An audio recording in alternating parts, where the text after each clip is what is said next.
Hey guys, me again with another YouTube video. Today we're going to be taking a look at this. This is my different usernames, Karambit. This is a fairly old model of his, not something that he's made recently at all. But I still think it's a pretty decent Karambit.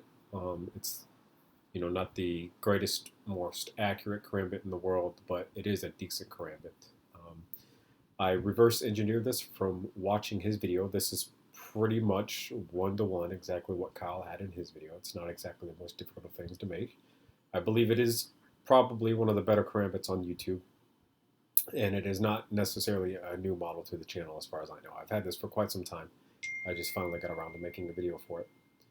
I would like to point out that I use this as a test bed for the U-235 camo.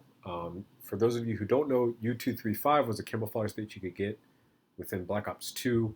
It was one of the paid camouflages, and it had this very, very nice green glow to it and gold trim. It was one of my favorite camouflages from the game because I thought it just looked really cool.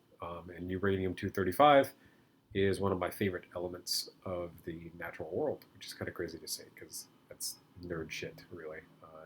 How many people out there have a favorite element? So I went ahead, I copied my different usernames, Karambit. There is nothing different about this than my different usernames, so don't think that I'm adding anything to what he hasn't already done. Other than this right here. This is the test bed for the U-235 camouflage from Black Ops 2 that I was doing. I left off the gold trim for a little bit because I did not know if this was going to work out entirely or not. But as you can see, I did a trans neon-ish green for the actual grip itself, replacing the black here with trans neon green to see how it came out. And I actually think that the effect works really well, but I think the effect only works well with things that have large amounts of light being able to pass through it. So as you can see, the edges up here are a lot more light than the inside edges down here. And the reason for that is because this has a lot of bricks stacked up underneath it that light cannot pass through. And you get this dark section here of the shading, and then you get these lighter sections out here, which gives it a more non-uniform look. And that non-uniform look is actually what I think really sells the idea that this is U-235 in some type of liquid form, or it's moving in some type of way. I think this is probably the best way to do it. For something on a much larger scale, something that's 4 studs wide instead of 3, or something that's more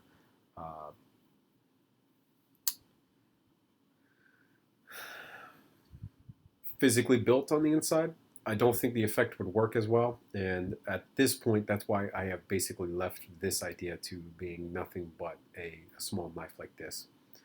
This is pretty much what it looks like inside of LDD itself. If you guys want to learn how to actually make this Karambit on your own, don't be afraid to go check out my different username and do what I do if I want to find out how to make something of his own. It's fairly easy to just be able to sit there, pause the video when you need to on a frame and kind of just look at what pieces are where, have some base Lego geometry on how to do it. This is not the most complicated of builds. There's only one part of this build that is studs not on top, which is this backstrap right through here, which I actually don't even, yeah, that's not even the case. Sorry.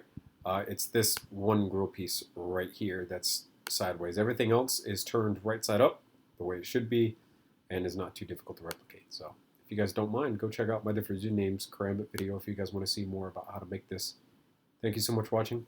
Remember to comment and subscribe for more videos similar to this one. See you later.